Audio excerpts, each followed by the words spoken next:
Vaya, vaya.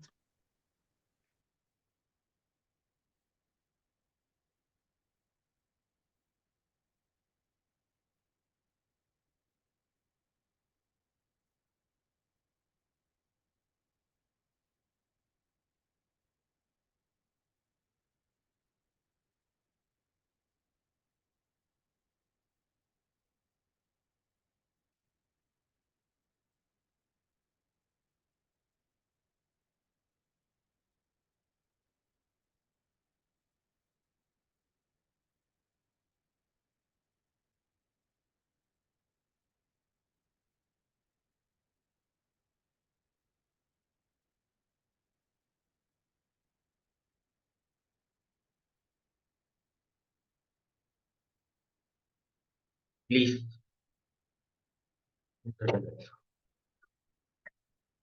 Buenas noches, ¿cómo están? Mi profe querido, Buenas espéreme un noches. segundo, doy la medicina a mi hijo y vengo. Ya, ok, no hay problema. ¿Qué tal? ¿Cómo van con el inglés? ¿Sí están estudiando el inglés? No, todavía. Yo ¿Y sí. eso? ¿Por qué? ¿Qué pasó?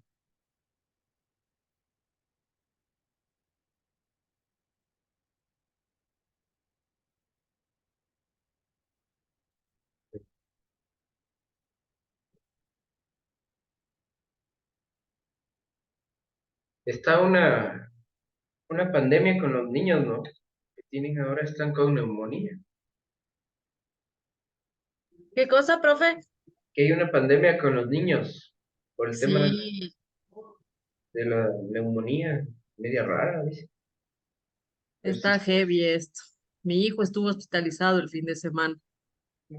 ¿Y, y qué le dieron para que... Está con, verá, primero el día, ¿qué día?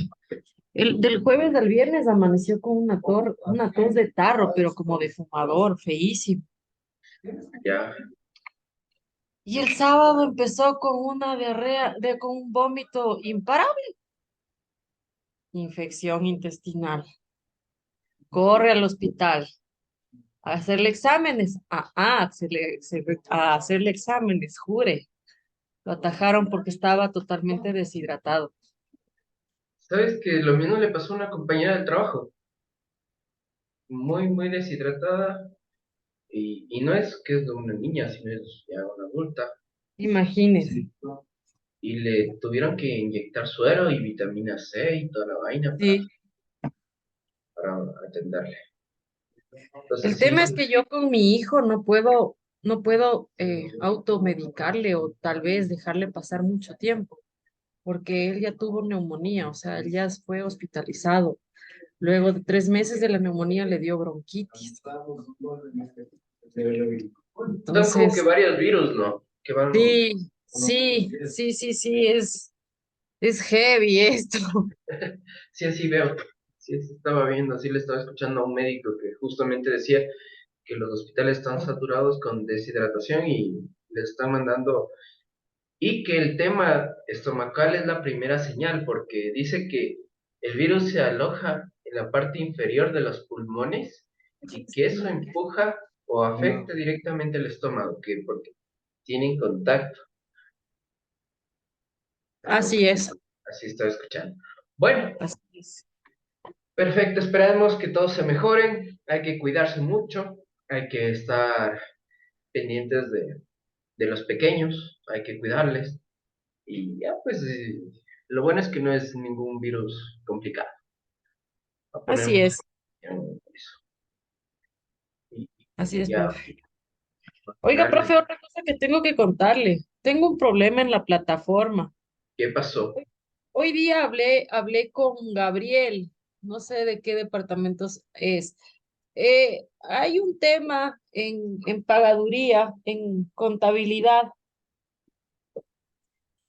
No, no te voy a dar. Hay un problema en contabilidad sobre un pago mío. Yo pagué por adelantado o tengo Ya, un pago adicional que tenían que cruzarme con la matrícula de este año. Cabe ya. recalcar que hoy día terminamos de hacer ese proceso con Gabriel. Sin embargo, sigo el problema persiste porque no estoy matriculada en ninguna materia. Ya. Entonces Gabriel me dijo, espéreme un ratito, ya le vuelvo a llamar. Nunca me llamó, le llamé yo, y ya no me contestó. Lo que pasa es que ahorita estamos todo el instituto en ese congreso, si siga, sí están siguiendo por Facebook, ¿verdad? Sí les compartieron el link. Es No, un, es un no. congreso de investigación científica que organiza el instituto, entonces es obligatorio que todo el instituto esté en el congreso. Y obviamente, Imagínese, ni siquiera hemos sabido de eso. Al menos yo en lo personal no, ni siquiera me han dicho nada, en serio, eso es ¿no? importante. De parte de la coordinación de distancia debería haber, pero bueno, ya voy a conversar con Andrea Fernández, que es Ajá, ella es encargada. nuestra coordinadora. Ay, sí, sí nos enviaron por correo, pero el tema es que muchas veces nosotros no estamos revisando los correos. Entonces, de pronto fuera bueno que en el grupo que tiene Ajá, que notifiquen Andreita al ahí nos presidente para notifique. de ahí nos puedan avisar a nosotros, creo yo. Claro, sí sería importante. Bueno, al menos el último día que va a ser mañana, para que sigan. Porque a la larga, sí es un aporte. Hay algunos temas muy interesantes. Por ejemplo, hoy el de Pamela Espinosa, muy buen tema. Pero hay otros temas un poco pesados, pero bueno, a través del Facebook se puede ir filtrando un poco el tema. Entonces, ya tienen ahí. A ver, cuéntenme, ¿cómo les fue con los videos de apoyo? ¿Sí pudieron hacer el ejercicio? ¿Sí les sirvió el video de apoyo? ¿Revisaron? No. Sí, sí. ¿Por qué? ¿Por qué no pudieron ver el video de apoyo? ¿Qué pasó? Doris, Mayra, ¿por qué no pudieron ver?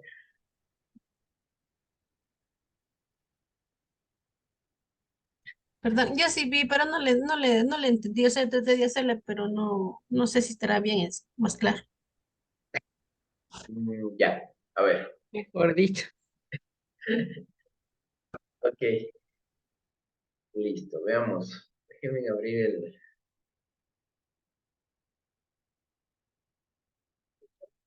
Sí, déjenme-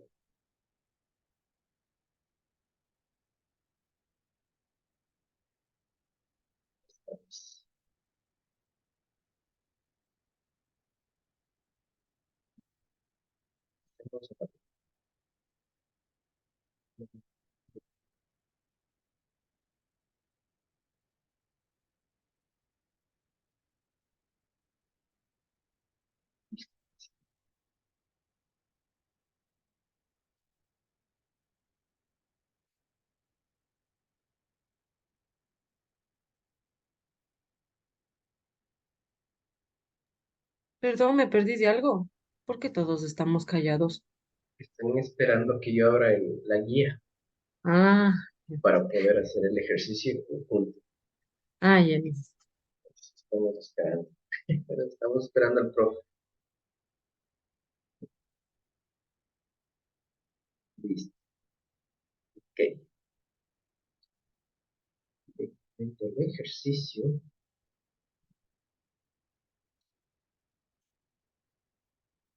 a ver, mi pantalla, ahí pueden ver, ¿verdad? Sí. Ok. Sí. Bueno, asumo que sí leyeron lo anterior, ¿verdad? ¿Qué es la macroeconomía? A ver, alguien que me pueda ayudar leyendo o diciendo en sus propias palabras de lo que leyó.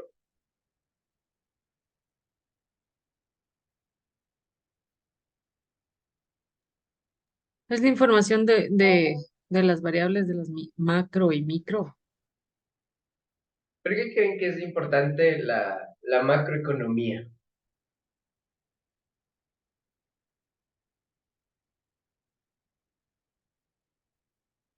Nosotros hablamos siempre de que el presidente debe darnos empleo, debe darnos salud, educación, etcétera, etcétera. Es decir, cargamos toda la responsabilidad sobre un presidente, sobre una persona. Pero resulta que la macroeconomía son el conjunto de elementos que hacen mover a un país. Ejemplo, el empleo no lo genera el sector público, el empleo lo genera el sector privado porque crea bienes y servicios. Ya habíamos hablado de eso anteriormente con los elementos de la economía, ¿no es cierto? El capital, la tierra, las materias primas, etcétera. Todos esos elementos conformados en una forma, en un sistema, generan empleo. Y este empleo existe de dos tipos, el empleo público y el empleo privado. Ahora también tenemos el concepto del subempleo y del empleo de supervivencia. Pero, realmente, quien genera empleo en un país desarrollado es la inversión privada. Les cuento el caso de Singapur. Singapur era algo así parecido a lo que nos está pasando en Ecuador, un país donde había bastante violencia, narcotráfico, consumidores de droga. eh, Era como una isla chiquitita en Asia donde llegaban los opios, un montón de desgracias, delincuentes y todo. Llega a la presidencia un, un señor que es, no me acuerdo el nombre del presidente que llegó, y él, como primera decisión que hace, es limpiar el país y declarar como castigo de trabajos forzados por 10 años y pena de muerte a quienes les encuentra fumando, robando, etcétera, etcétera, etcétera. Empieza con una mano súper dura a limpiar el país. Y si es que esa persona tenía familia, pertenecía a una familia, esa familia era supervisada muy, muy de cerca de qué actividades realizaban, qué hacían sus familiares, si, de dónde tenían ingresos, de dónde, cómo sobrevivían y todo eso, para ver si es que ellos ingresaban dinero ilícito y todo lo demás, lavaban dinero. Entonces, este presidente de Singapur toma esa como primera iniciativa. ¿Para qué? Para brindar una seguridad física al país para poder atraer inversión de capital para generar empleo. El segundo paso, una vez que el país ya tiene seguridad física, seguridad jurídica, lo segundo es tener mano de obra calificada. ¿Qué significa tener mano de obra calificada? Que las personas que van a contratar, los inversionistas que van a poner plata para generar empleo, van a buscar personas que tengan conocimientos, habilidades técnicas para generar una transformación económica para generar empleo. Entonces, como consecuencia, este mayor empleo que se genera a través de la inversión privada se traduce en mayores aportes al Estado y el Estado por ende va a generar más empleo para brindar servicios, más no para generar productos, bienes y servicios. No genera, sino solo entrega, como el agua, la luz, todo eso son productos que se entregan, no que se generan. Entonces, el petróleo no es que nosotros produzcamos, lo extraemos únicamente. Entonces, sí genera un empleo, pero no en gran masa, no genera innovación. Dentro del video de apoyo yo les ponía el caso de ejemplo de Italia también, que ellos en cambio compraban productos de materia prima, que hay una brecha, ojo que en Italia también reinaba la mafia y todo eso, y es muy conocido, pero llega igual a la presidencia no me acuerdo, me parece que era un dictador, pero llega a la presidencia y hace una limpieza, y en una brecha de alrededor de 15 años, fomenta la educación, la seguridad, la formación en valores y la producción industrial. Pero como Italia no tiene materias primas para exportar o explotar, coge y empieza a comprar tomates al país vecino, papas al otro país y empieza a generar productos con valor agregado. En vez de vender tomates tal y como nosotros venderíamos, lo que se hace es comprar tomates y hacen pasta de tomate. ¿Qué significa? Que están entregando una propuesta de valor adicional de la materia prima. No dependen de los recursos naturales. Es como que nosotros no vendiéramos la materia en crudo, sino que vendiéramos sillas, vendiéramos camas y empezáramos a exportar. Eso ya genera una transformación económica. Y ahí, a partir de eso, se genera el empleo. Pero el empleo sin mano de obra calificada no genera desarrollo. Caemos en lo que suele caerse, que es la explotación laboral. ¿Qué es la explotación laboral? Cuando los jefes o las personas que tienen el tema de contratar personas, lo que hacen es, bueno, tú no estás capacitado, tú no tienes conocimientos, yo tengo que pagarte la experiencia, etcétera, etcétera, entonces te pago solo el básico. Y resulta que existe una explotación por eso, porque la persona no está calificada, porque la persona no tiene un título, porque la persona. Pero con el transcurso de los años, esa persona va ganando conocimientos, va ganando experiencia, ¿no es cierto?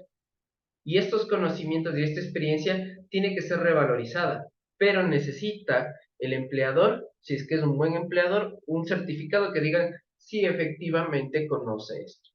Cuando ustedes Profe, hacen, sí, le comento una cosa, perdón que le interrumpa. Justamente ayer estábamos hablando sobre el tema con la profe de talento humano, sí, administración. Y ella decía que lastimosamente, si tú no tienes un perfil, o sea, es sobre todo las vacantes, los concursos, cuando existe un concurso en una empresa y tú aplicas, pero en el concurso requiere persona de tercer nivel con ta. No importa si tienes más de 10 años en la empresa y con el mismo puesto no te pueden tomar en cuenta porque los requerimientos que la empresa pide es que tenga, me invento, un título de tercer nivel con una experiencia de 5 años, no sé cómo, o sea, algo así. Entonces, ella decía que lastimosamente, si no tienes el título o si no tienes la experiencia, lamentable, o ninguna de las dos, lamentablemente la empresa no te toma en cuenta. tal cual. En realidad así funciona, pero cuando ya tienes el título, ya no entras a competir por puestos. A ver, hay puestos en base a experiencia y hay puestos en base a conocimiento. ¿Ok? Actualmente, por ejemplo, tú puedes tener 10 años de experiencia en un puesto, sabes hacer las cosas, ¿no es cierto? Pero nunca sacaste el título. Entonces, tú tienes los conocimientos, pero el No requisito que tienes el... está parametrizado en la ficha o en el perfil de ficha de la empresa requiere una persona con el título de tercer nivel. Entonces, cuando ya llegas a ese, logras sacar con esfuerzo, con dedicación, logras sacar el título, resulta que te encuentras en un mundo donde mucha gente también tiene tu mismo título, que mucha gente también tiene tu misma experiencia. Entonces ahí viene ya a competir en habilidades. Cuando estudiamos administración de empresas, nosotros nos preparamos para competir. ¿Por qué? Porque nosotros tenemos que validar productos, diseños, calidad, tiempo, ahorros, etcétera, etcétera.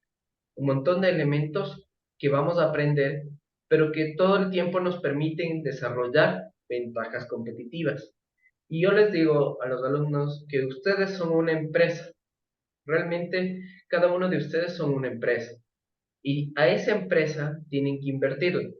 Tienen que invertirle en sacar títulos, tienen que invertirles en ganar experiencia, tienen que invertir en hacer las cosas más rápido, mejor y más barato. ¿Para qué? Para que puedan competir con otros que están Y cada vez que ustedes van subiendo de escalón, de escalafón, de escalafón, de escalafón, o paso a paso van sacando más títulos, ustedes van a ir accediendo a otros puestos más competitivos, más fuertes, donde ya se trabaja mucho más duro. Pero en cambio, su calidad de vida va a mejorar.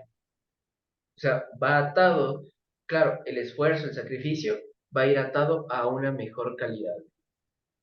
Pero a nivel país, a nivel global, que es la variable macroeconómica, el empleo requiere personas capacitadas y formadas, tanto desde la microempresa como a nivel global.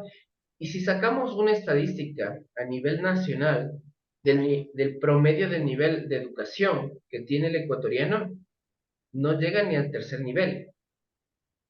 Pero, ¿por qué? Porque existe una limitante de acceso a las universidades, a los institutos. La calidad educativa de la escuela fiscal en formación de ciencias exactas, en formación de gramática, en formación de valores, ha disminuido enormemente.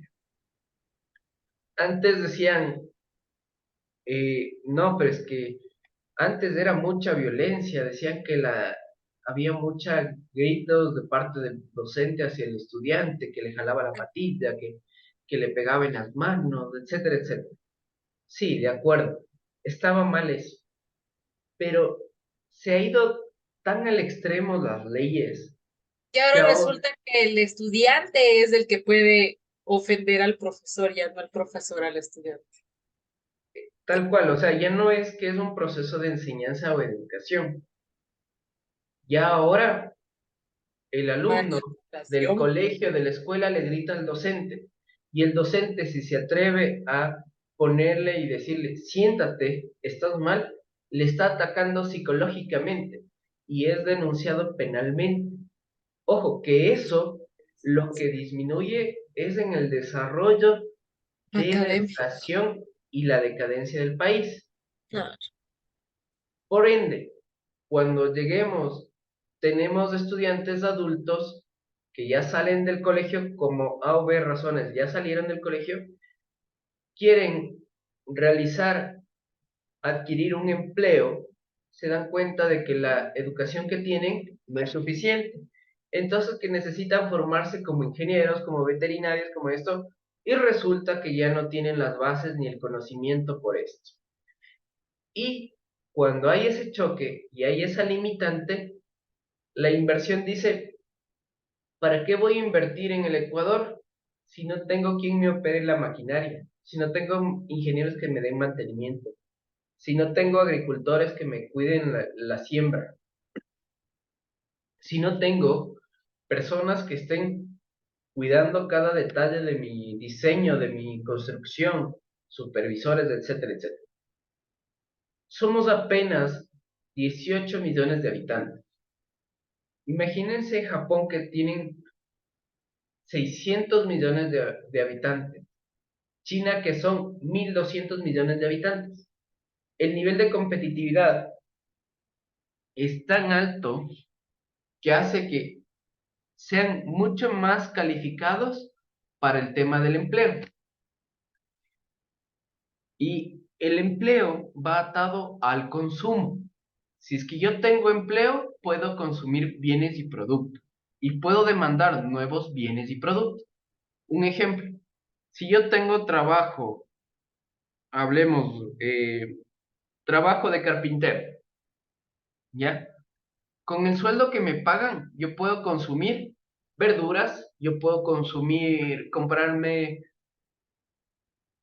una computadora, me puedo comprar parlantes, me puedo comprar un libro, ¿no es cierto? ¿Qué pasa cuando yo compro un parlante, un libro, una computadora? A la persona que le compro ya tiene para un ingreso, ya tiene sueldos, ya tiene un salario, ya puede tener un ingreso adicional y por ende termina consumiendo lo mismo, se vuelve circular. Entonces, si es que no hay empleo, no hay consumo.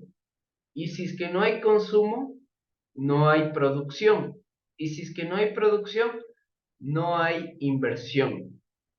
Y adicional, el problema es que se empieza a subir los precios, la famosa inflación.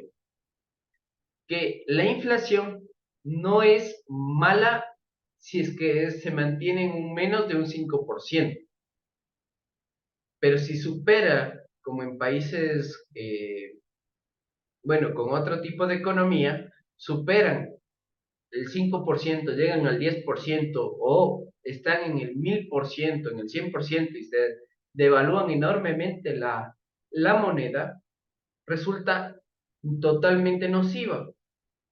¿Y por qué sucede eso? Porque ya no hay producción nacional. Entonces, cuando no hay producción nacional, se genera inflación. ¿Qué es lo que nos está pasando ahora? En cierta medida nosotros mantenemos un grado de inflación pequeño del 2% porque tenemos una moneda dura, que es el dólar. Pero vemos que no ha habido inversión en estos últimos 3 años. No hay inversión extranjera en el Ecuador.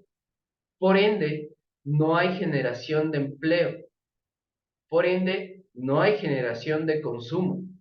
Y por ende, no hay producción. Y otra vez, estamos sin producción, no hay empleo. Existen la importancia de manejar esta teoría o la economía, las variables macroeconómicas, es conocer cómo se financia un estado, un país. ¿Por qué? Porque nosotros vamos a entrar a vender bienes y servicios o producir bienes y servicios para venderlos en un mercado nacional. Y si no sabemos de dónde nace el origen del dinero, no sabemos dónde podemos encontrar oportunidades.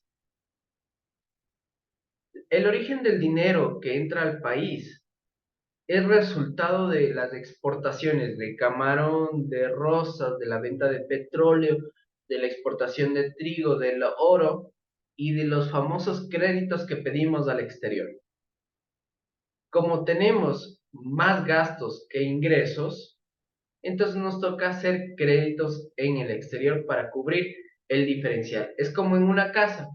Si yo tengo 5 hijos y necesito que coman los 5 hijos y resulta que ya no tengo trabajo y solo tengo una tarjeta de crédito, yo voy, utilizo la tarjeta de crédito y no me importa después cómo pago, ¿no es cierto? Pero ¿cuál es el problema? Claro, les doy de comer ahora, pero a la larga yo, aparte de tener el problema de no tener con qué darles de comer, es que voy a tener una deuda. Y eso es lo que nos está pasando. Ahora nosotros tenemos un déficit fiscal que se llama. Es decir, no tenemos dinero en nuestras arcas para cubrir los gastos de todo el país. Y resulta que nosotros vamos a hacer un crédito. Pero no es que recién vamos a hacer un crédito, sino que ya hicimos un crédito anterior y que nos ahora, además de no tener con qué cubrir los gastos, Vamos a tenemos, abrir un crédito más grande para tapar algunos créditos. ajá, vamos a tener que pagar los créditos anteriores. Y eso es una contracción de la economía. La gente disminuye su calidad de vida. La única solución es atraer inversión privada. La única solución. Pero en el Es- país, o sea, para el país, muchas empresas extranjeras mm, que han estado en el país se han ido, un montón. Ahí viene cómo nosotros atraemos una inversión a través de, esto le llaman como la conquista de la seducción o el arte de la seducción se podría. No, Mediante, pero esa parte de la conquista de la seducción, eso tiene que hacerle el presidente, en porque no creo realidad que el no, pueblo. necesitamos todo el país. ¿Por qué? Porque esto es un compromiso que debe salir desde abajo, desde, desde el mismo barrio, desde el mismo conjunto, desde el mismo edificio. ¿Qué se requiere? Se requiere transparencia, honestidad y el fomento de la educación. Son 3 valores principales que desarrollan un área. Ejemplo, no ser tolerantes con la corrupción.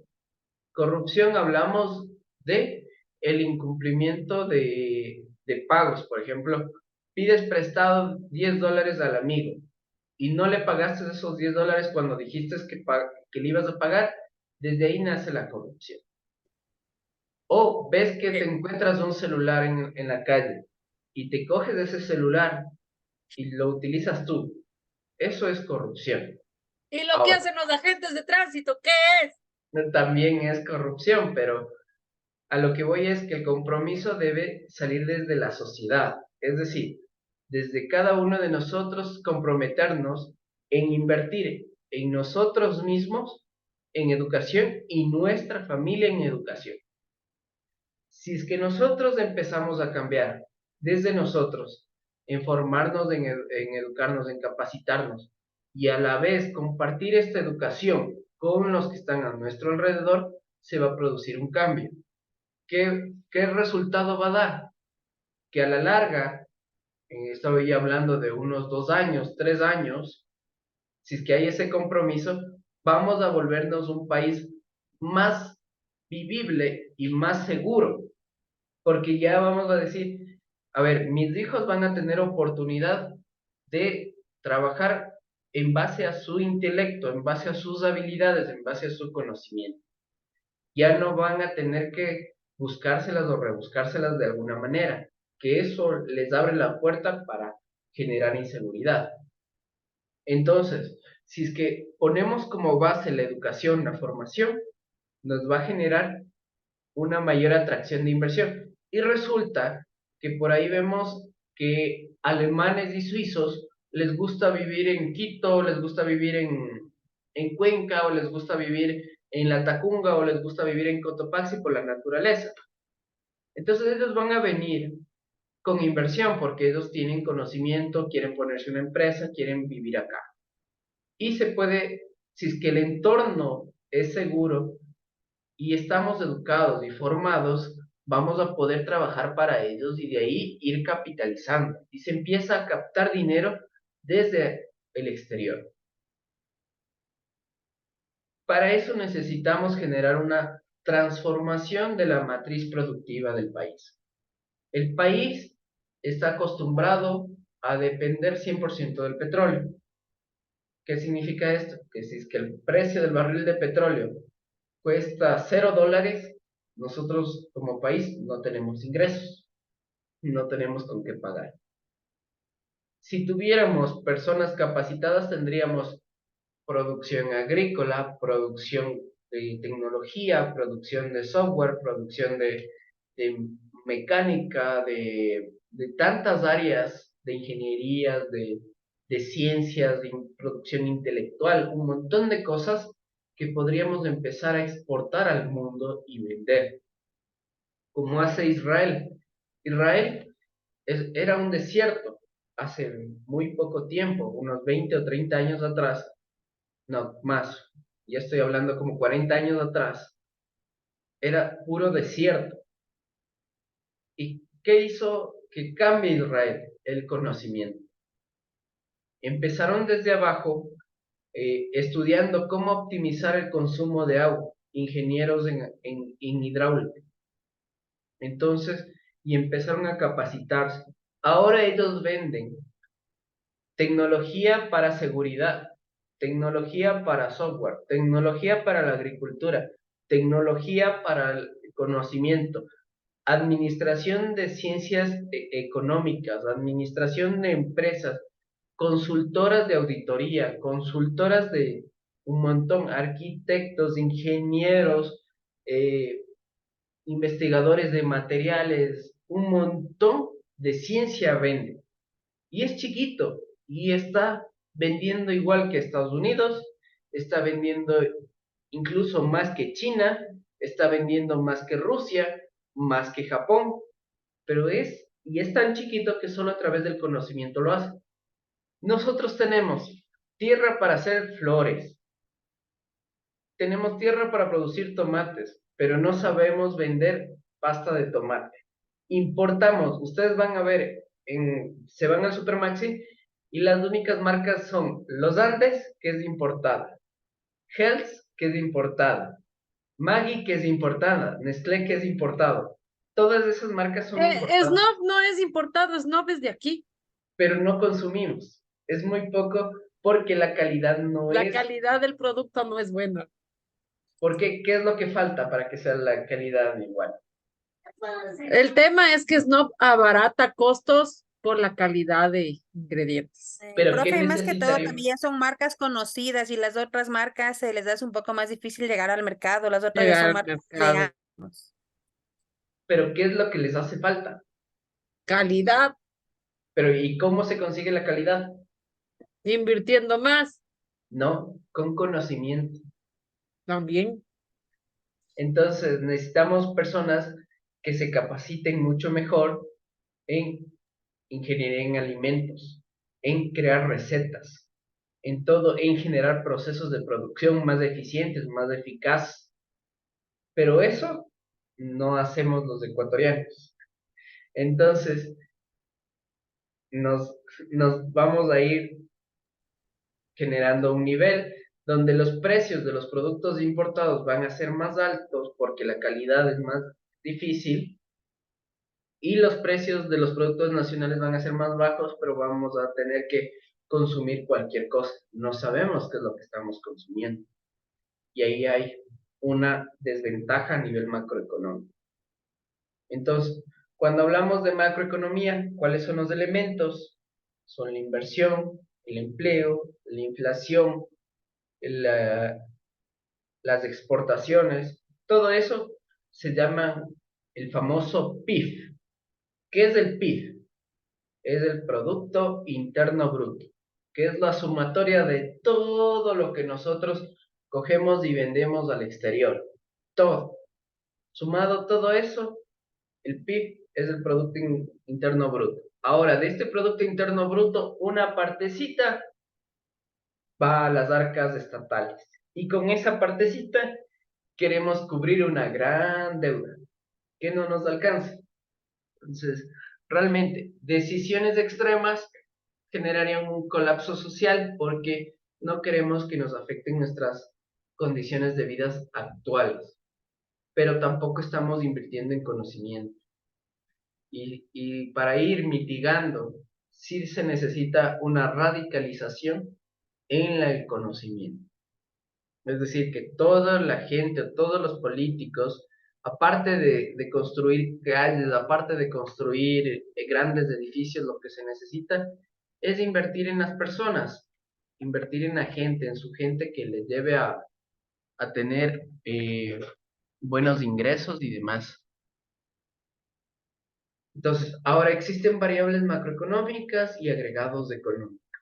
Los agregados de cantidades son cantidades que se miden en Producto Interno Bruto, Producto Nacional, la inflación, el desempleo, la oferta, la demanda y otros. Los agregados de precio, que son en base a la canasta básica familiar, cuando nos dicen que la canasta cuesta $700 mensuales, la canasta básica familiar, y nosotros apenas logramos ganar el básico, esa brecha, ¿de dónde conseguimos? Dejamos de alimentarnos. Entonces, ahí hay un problema. Y ahí aparece la famosa desnutrición infantil. La desnutrición infantil a nivel nacional es altísima, pero es un problema propio del Ecuador, que si es que no se actúa en este momento, vamos a tener 3 o 4 generaciones siguientes a las nuestras que no van a tener capacidad para aprender, porque la falta de alimentos, la falta de nutrición, la falta de una comida adecuada lleva a que exista una desnutrición y un bajo nivel de aprendizaje. Si es que el niño no está bien alimentado, se duerme en clases, no es resistente a las enfermedades, pasa mucho tiempo enfermo y por ende no va a aprender como debería aprender. Y cuando ya le toque salir a competir, va a estar en desventaja porque va a estar en contra, porque no tuvo los conocimientos y ya no es una facultad propia del ser humano, sino es una facultad natural el que a través de una buena alimentación, tiene mejores conocimientos. Los agregados monetarios. Los agregados monetarios corresponden a varios tipos de dinero en función de la liquidez. Aquí en el video de apoyo yo les explicaba.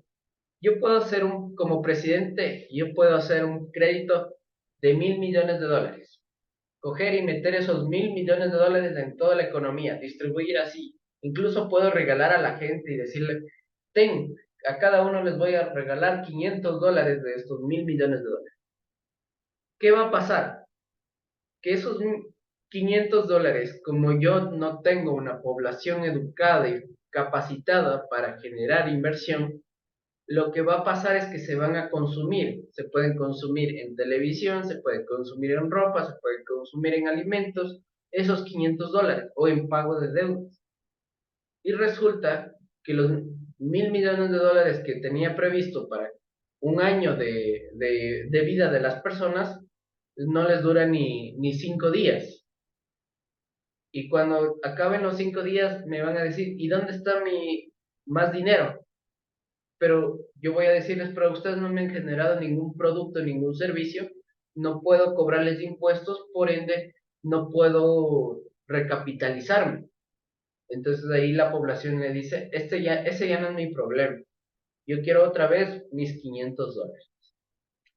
Y así las deudas se van generando por satisfacer necesidades que recuerden el principio de la economía, que era la administración de la casa, donde el principio era necesidades ilimitadas, recursos escasos. El dinero es un recurso y es escaso y se acaba. Y las necesidades van a seguir habiendo. Vamos a ir siguiendo en crecimiento de nuestra población. Entonces, como consecuencia, tenemos que aprender nosotros como administradores de empresa en 3 elementos: el ingreso, el consumo, el ahorro y la inversión. ¿Qué es el ingreso? El ingreso es la capacidad. Adelante, Mayra. Profe, antes que pasemos de tema, en lo que dice se podría hablar más o menos o se podría poner el ejemplo del que el bono que les dan o algo así que decía. Sí. Ojo que, a ver, existen dos teorías económicas sobre los bonos sociales y gracias que lo tomas en cuenta. Por ejemplo, en la India hay un caso de éxito de los bonos. Hay el banco que se llama el Green Bank de Muhammad Yunus, que él entregó, bueno, hace muchos años, estoy hablando de en el año 90, entregó un bono de $5 a las mujeres que hacían sillas en la India, unas sillas de paja. ¿Qué consecuencia? Bueno, él les entrega no como bono, sino como préstamo.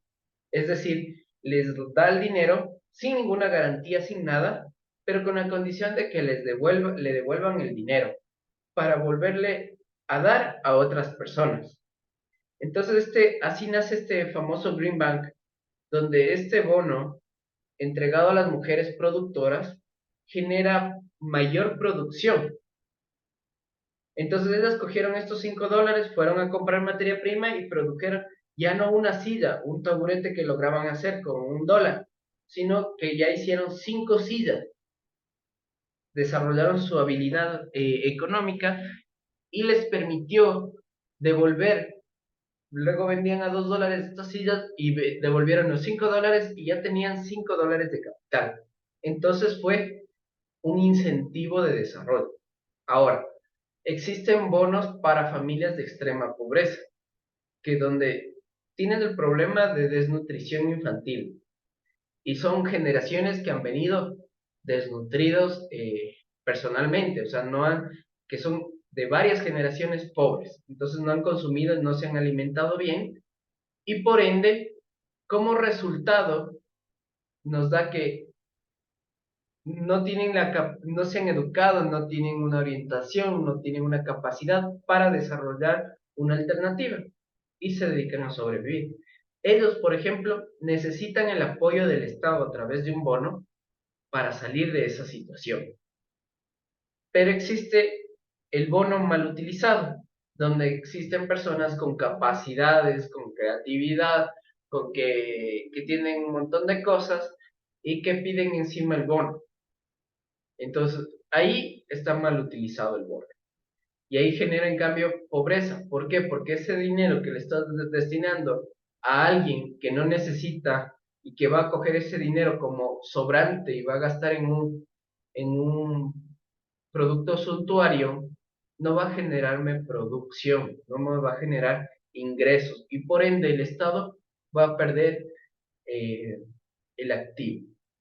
¿Qué estaba haciendo el MIES? Por ejemplo, el MIES decía, a quien tiene el bono, voy a darle un crédito para que se ponga un negocio que dinamice la economía. El resultado es que el 40% logró ponerse el negocio. El 60% se cogió la plata y se comió en otra cosa. Es decir, ya hubo un fenómeno de consumo en productos suntuarios, necesarios, etcétera. No entramos, pero ya no hubo producción. Por ende, ya no hay generación de impuestos. Por ende, ya no hay reabastecimiento al Estado. ¿Qué resultado tenemos? Que el 40% sí tiene el negocio, pero no tuvo los conocimientos para administrarlo. Y en menos de un año no le explicaron que él tenía que, a pesar de que tenía, que lo que vendía no era solo el dinero de ganancias, sino también era dinero de la materia prima más las ganancias. Entonces ellos vendían $20 y se comían los $20, no reinvertían en el negocio. Y a la larga fueron quebrando, quebrando, quebrando. Y actualmente solo sobreviven el 5% de los negocios. Y, o coincidencia, ese 5% coinciden en mujeres que son cabezas de hogar, madres de familia. Ellas sí han mantenido la política del desarrollo, pero el 95% de ese bono quedó desperdiciado. Entonces, ¿cómo un país puede impulsarse si es que no tiene conocimiento? Nuevamente, la debilidad es el conocimiento. Ahora, nosotros tenemos que hablar de elementos que son el ingreso, el consumo, el ahorro y la inversión. El ingreso es toda la capacidad de dinero que nosotros vamos a recibir por vender tiempo, por vender conocimientos, por vender un producto o un servicio. El consumo. El consumo es todos los productos que necesitamos para satisfacer nuestras necesidades. Entonces ahí viene alimentación, salud. ¿Se acuerdan que en la anterior unidad hablamos de la pirámide de Maslow, donde existen las necesidades básicas y llegamos hasta las necesidades de autorrealización, la pirámide de Maslow, parte de este consumo? Entonces, primero te preocupas por los consumos básicos, que son alimentación, seguridad y salud, y las necesidades propias del cuerpo humano. También tenemos el ahorro. El ahorro ya viene cuando el ingreso es mayor que el consumo, o cuando nosotros consumimos menos de lo que ingresamos. ¿Con qué finalidad? Para dos opciones. El ahorro nos puede servir para cubrir un consumo futuro de mayor valor a mis ingresos, o puede ser como una visión de inversión, es decir, poner una fuente de ingresos que me genere un nuevo ingreso. Ahora, el ingreso se le representa con la letra Y.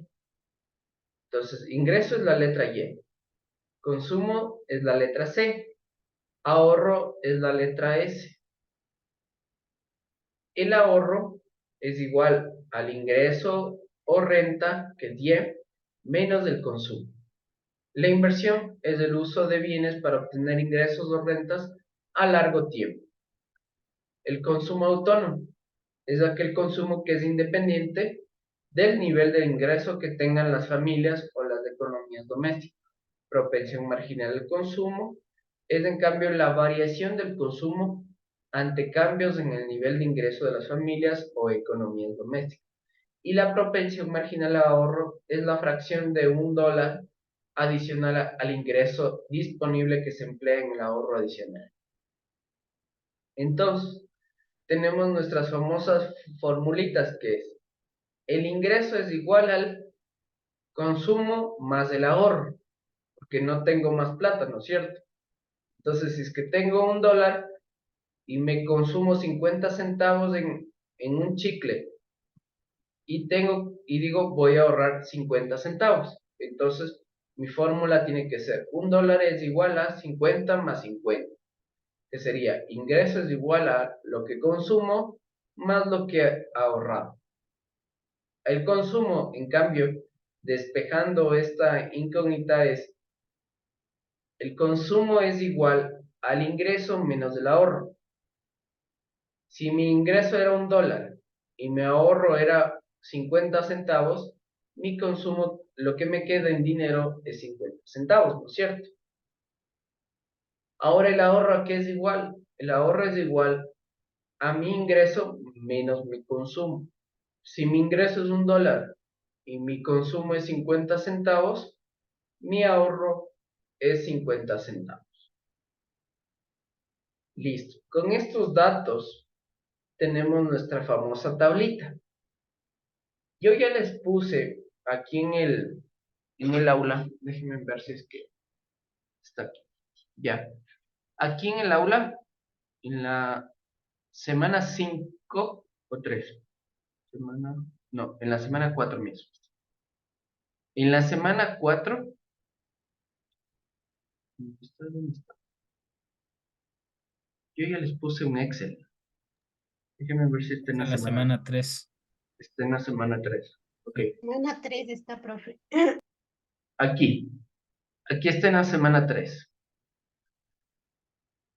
Hacen clic directamente en el ejercicio donde dice ejercicio semana 3 en el material de apoyo y aquí tienen la tablita.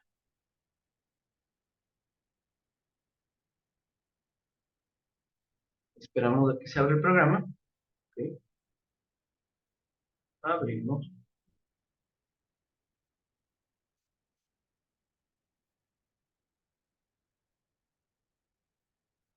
¿Es este? No, este no.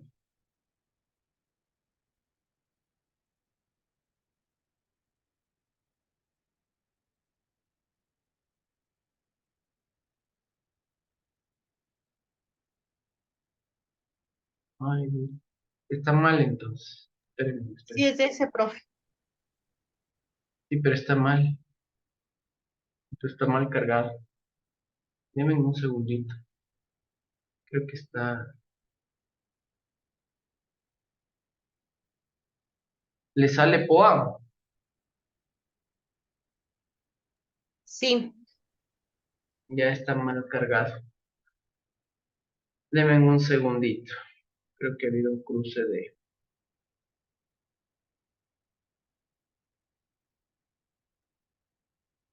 de datos. Voy a eliminarlo y voy a cargar nuevamente.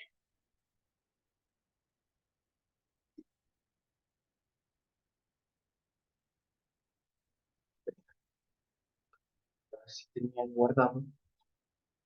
Este estuvo en documentos, en ejercicio de la guía. Sí, aquí está. Ya.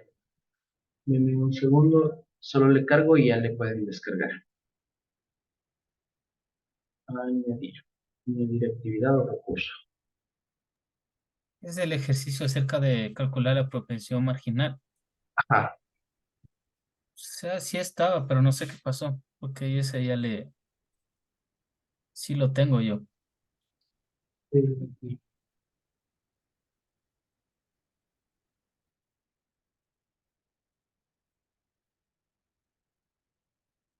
Bueno, bueno, vamos a terminar.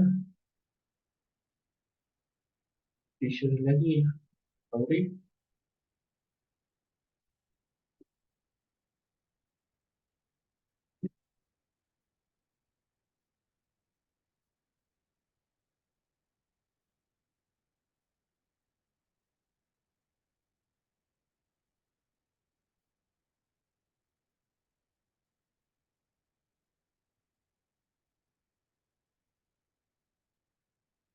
Listo. Validar. Funciona, ¿no?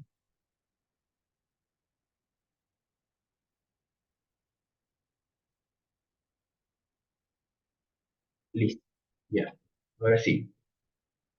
Voy a compartir pantalla. Ya. Aquí tenemos ejercicio de la guía. Hacemos clic aquí. En la misma semana 3 nos va a salir esto. Esperamos que se abra y tenemos nuestro ejercicio. Aquí están nuestros datos, los mismos que tenemos en el Excel, donde tenemos los años, que era Y, los ingresos, que era C, el consumo, Consumo. y nos dice calcule el ahorro, ¿no es cierto? ¿A qué era Ujú. la fórmula del ahorro? ¿A qué era igual? A Ingreso menos ingresos menos consumo. consumo. El ahorro era ingresos menos consumo, ¿cierto? Ujú. Si vemos aquí, ¿cuál es nuestro ingreso? 2.400. ¿Cuánto es nuestro consumo? 3.000. La diferencia sería 2.400 menos 3.000. Nos queda menos $600. 600. Menos 600. No se olviden el signo negativo. Ahí hay un déficit. Exacto. Aquí tendríamos un déficit por el signo negativo. En el siguiente ejercicio debería ser 3.600 menos 3.960. Como ven, todavía sigue habiendo un déficit de $360. En el siguiente tenemos de 4.800 y tenemos de 4.920. Hay un déficit de menos $120.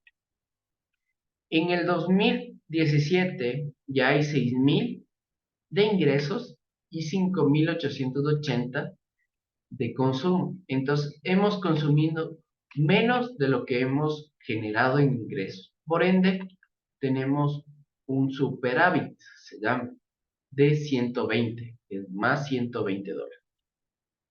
¿Cómo hacemos? Solo restamos ingresos menos consumo. Aquí en el Excel nos permite poner la fórmula Shift igual, que es la tecla Shift es la que está de la flechita para arriba, es igual a 2.400 menos 3.000. Selecciono el casidero donde está cada uno. Y para que no estar escribiendo la fórmula cada rato en cada uno de estos cuadrados, yo lo único que hago es poner el mouse en esquina inferior derecha, le hago clic, le mantengo sostenido el clic y le desplazo hacia abajo. Y automáticamente, si ustedes ven acá arriba, me sale y me dice que es ingresos menos consumo. ¿De acuerdo? Y ya tenemos nuestra columna del ahorro.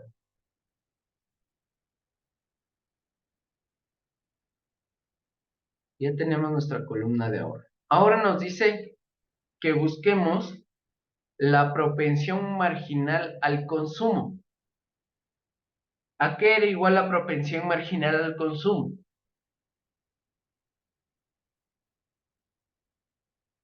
Nos dice que es igual a la variación del consumo dividido para la variación en ingresos. Entonces, como hay que buscar primero cuál es la variación en el consumo, yo tengo que tomar el año más alto, es decir, en este caso el 2015, con relación al 2014. El año más alto en consumo, es decir, los 3.960 que yo consumí en el 2015, menos los 3.000 que consumí en el 2014, dividido para los 3.600 del 2015 menos los 2.400. ¿No es cierto? Entonces, aquí va igual. Abrimos paréntesis, porque primero tengo que hacer la resta por orden de operación matemática. Entonces, los 3.960 menos los 3.000. Aquí habría 960 de diferencia, ¿no es cierto? Esos 960 dividido para, abrimos paréntesis, mis ingresos. 3.600 menos 2.400. Cierro paréntesis. Y me da 0.80. ¿Qué representa este 0.80? Significa que yo tiendo a consumir el 80% de mis ingresos. Eso es lo que estoy tendiendo a hacer. Y por eso todos los años tengo 80, 80, 80, 80, 80. Es decir, el 80% de mis ingresos son los que yo propendo a consumir. Es decir, de cada dólar yo voy a consumir 80 centavos. Ahora, ¿cuál es la propensión marginal al ahorro? Lo mismo. La diferencia nos dice aquí que es la propensión marginal al ahorro es igual a la variación en el ahorro dividido para la variación en el ingreso. ¿Cuál es la variación en el ahorro? Vamos a poner. Abrimos paréntesis porque primero hay que encontrar la diferencia porque nos dice variación.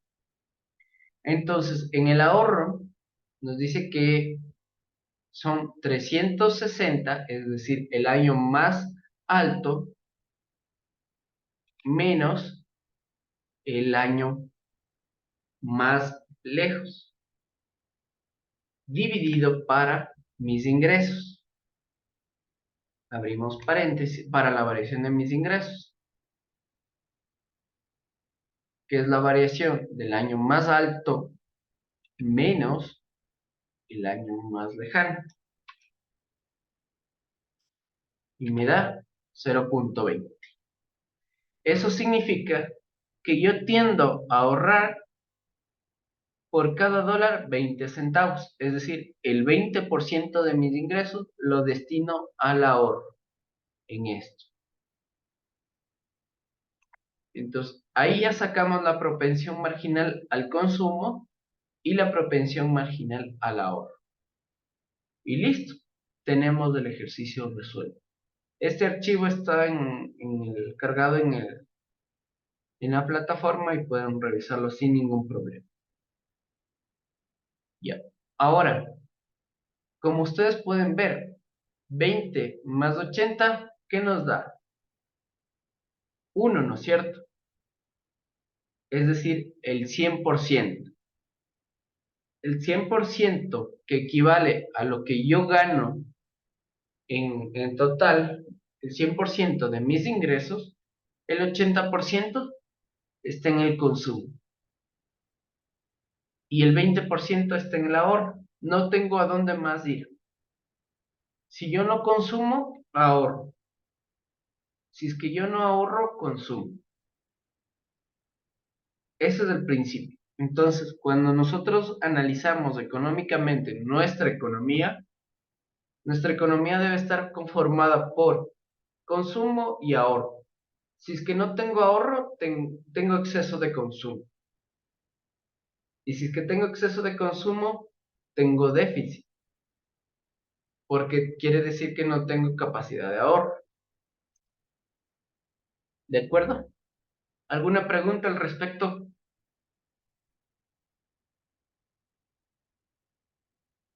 ¿Quedó claro? Todo claro, profe. Ok. Después tenemos la guía. Déjenme compartir pantalla para que nos vea la guía.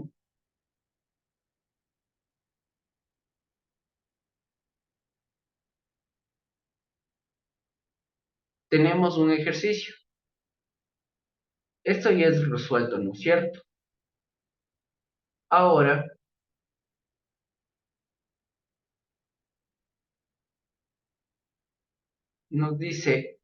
nos da una nueva tabla, pero con años 0, 1, 2, 3, 4, 5, 6, 7, 8.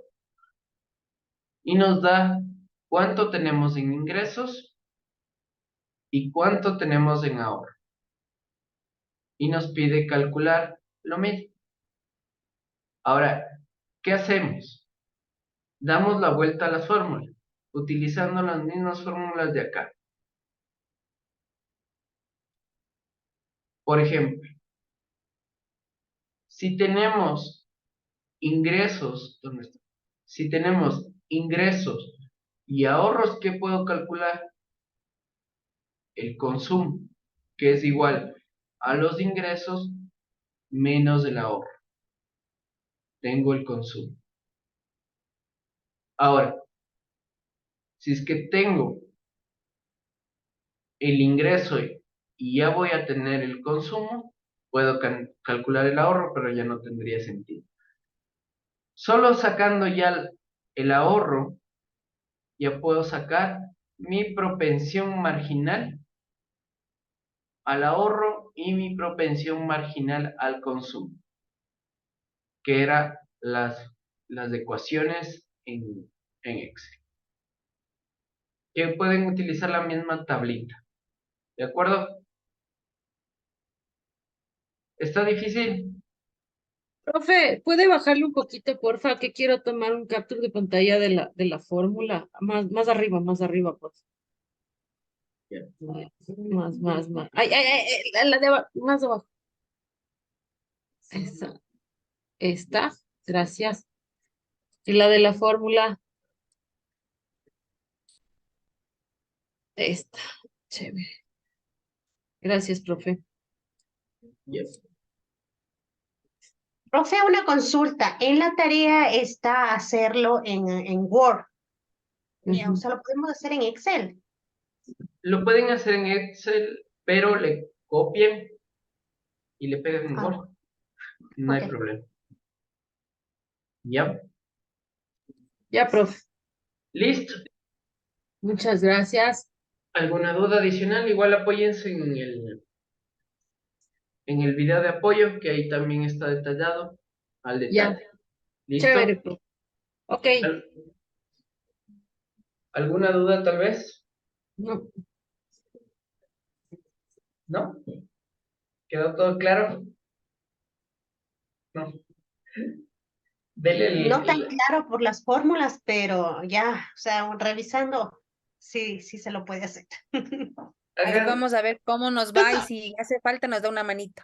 ya, con gusto. Sí, obvio. traté de hacer, profe, pero no, la verdad sí estoy perdida.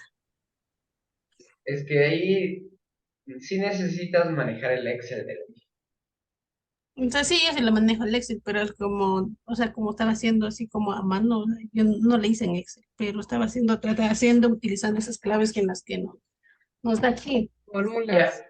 pero si es que le haces a mano, lo único que tienes que hacer es darle prioridad, por ejemplo, al paréntesis. Escribe igualito que le escribí en Excel.